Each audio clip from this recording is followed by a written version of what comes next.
Hello everyone, recipes by Sagupta চ্যানেলে সকলকে welcome জানাচ্ছি।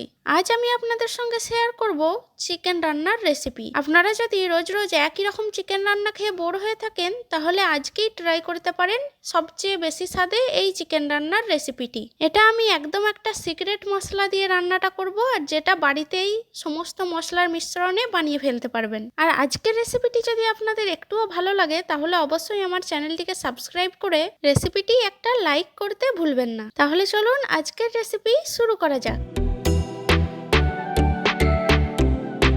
প্রথমেই আমি একটা মশলা বানিয়ে নিচ্ছি। তার জন্য ফ্রাই প্যানে দিয়ে দিচ্ছি 1 টিস্পুন জিরা, আর দিয়ে দিলাম 1 টিস্পুন ধনে। এখন এটাকে একটু সামান্য নেড়ে চেড়ে নিয়ে এখন অ্যাড করে দিচ্ছি 1 টিস্পুন পরিমাণ গোটা গোলমরিচ, আর একটা শুকনো লঙ্কা এখানে এভাবে টুকরো করে দিয়ে দিয়েছি। এখন এটাকে নেড়ে চেড়ে যতক্ষণ না একটা সুন্দর গন্ধ বেরিয়ে আসে ততক্ষণ একটু ভেজে নিতে হবে। এই যে দেখুন, এখন কিন্তু খুব সুন্দর একটা গন্ধ বেরিয়ে এসেছে। এখন এটাকে ঠান্ডা করে তারপর আমি গুঁড়ো করে নেব।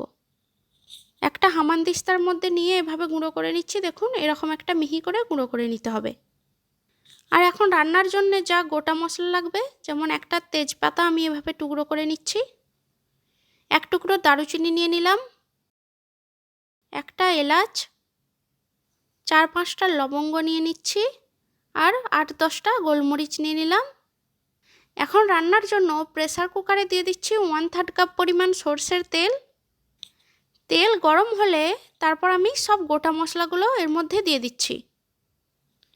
গোটা মশলা দিয়ে সামান্য একটু নেড়ে চেড়ে এখন দিয়ে দিচ্ছি 1 কাপ পরিমাণ পেঁয়াজ কুচি, মানে একটা বড় সাইজের পেঁয়াজ আমি এভাবে কুচি করে কেটে নিয়েছি, সেটা দিয়ে দিলাম। এখন এই পেঁয়াজ কুচিটা নেড়ে চেড়ে একটা হালকা লাইট ব্রাউন কালার হয়ে আসা পর্যন্ত একটু ভেজে নিতে হবে। এই যে দেখুন, একটা সুন্দর কালার চলে এসেছে। এই সময় আমি এর মধ্যে অ্যাড করে দিচ্ছি অল্প একটু পানি দিয়ে একটু মিশিয়ে নিচ্ছি। এখন অ্যাড করে দিচ্ছি 1 টেবিল স্পুন পরিমাণ লবণ বা স্বাদমতো লবণ, 2 টেবিল স্পুন পরিমাণ আদা রসুন বাটা,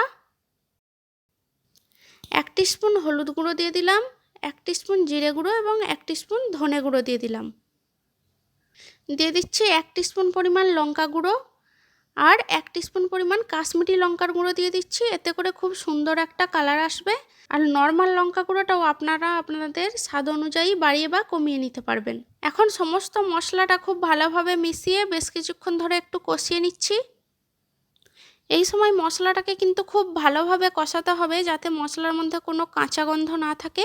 যেহেতু আমি রান্নাটা প্রেসার কুকারে করছি, তাই আগেই মশলাটাকে খুব ভালোভাবে কষিয়ে নিতে হবে। এই যে দেখুন, মশলাটা খুব ভালোভাবে কষানো হয়ে গেছে, একদম তেল ছেড়ে দিয়েছে। এই সময় আমি অ্যাড করে দিচ্ছি সেই মুরগির মাংসটা। এখানে আমি প্রায় 700 গ্রাম পরিমাণ চিকেন নিয়েছি।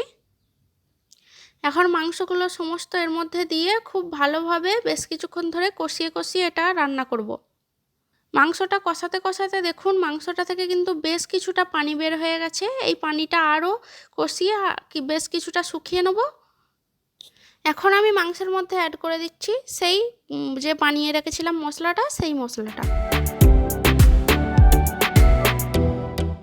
আর দিয়ে দিলাম 1 টিস্পুন পরিমাণ গরম মশলার গুঁড়ো। এখন আবারও একটু মাংসটাকে কষিয়ে নিচ্ছি। এই যে দেখুন, এখন মাংসটা কিন্তু খুব ভালোভাবে কষানো হয়ে গেছে। এই সময় আমি এর মধ্যে অ্যাড করে দিচ্ছি প্রায় 3 কাপ পরিমাণ গরম পানি। আপনারা এখানে কি পরিমাণ ঝোল খেতে চান সেই পরিমাপ অনুযায়ী পানি অ্যাড করবেন। আমার কাছে এই 3 কাপ পানি দিলেই যথেষ্ট মনে হচ্ছে। এখন এটাকে খুব ভালোভাবে মিশিয়ে নিয়ে ঢাকনা বন্ধ করে প্রায় 10 মিনিটের মতো রান্না করব, তাহলেই আমার মাংসটা কিন্তু খুব ভালোভাবে সেদ্ধ হয়ে যাবে। এখন ফিরে আসছি 10 মিনিট পরে। 10 মিনিট হয়ে গেছে। এখন দেখুন, মাংসটাতে কিন্তু খুব সুন্দর একটা কালার চলে এসেছে। নিশ্চয়ই দেখেই বুঝতে পারছেন এটা কত সুন্দর হয়েছে। এই যে দেখুন, আপনাদেরকে দেখাই, আর খুব সুন্দর একটা গন্ধ বেরিয়েছে মাংস থেকে। আপনারাও এভাবে করে অবশ্যই বাড়িতে রান্না করবেন। আর ঝোলটাও দেখুন কত সুন্দর একটা মশলাদার ঠিক ঝোল হয়েছে, আর কালারটাও দারুণ এসেছে। আপনারাও অবশ্যই এভাবে করে বাড়িতে ট্রাই করবেন, দেখবেন সবাই অনেক ভালোবাসবে খেতে। রেসিপিটি কেমন লাগলো তা নিচে কমেন্ট করে জানান। ভালো লাগলে একটা লাইক দিন, আর আপনাদের ফ্রেন্ড আর ফ্যামিলির সাথে শেয়ার করতে ভুলবেন না। আর আমার চ্যানেলে নতুন হয়ে থাকলে অবশ্যই চ্যানেলটিকে সাবস্ক্রাইব করে পাশে থাকা বেল বাটনে প্রেস করে রাখুন, যাতে আমার সমস্ত নতুন ভিডিওর আপডেট সবার আগে আপনাদের কাছে পৌঁছে যায়। তাহলে আজকে এখানেই বিদায় নিচ্ছি, আবারও দেখা হবে নতুন কোনো রেসিপির সাথে। সেই পর্যন্ত সবাই ভালো থাকবেন, বাই।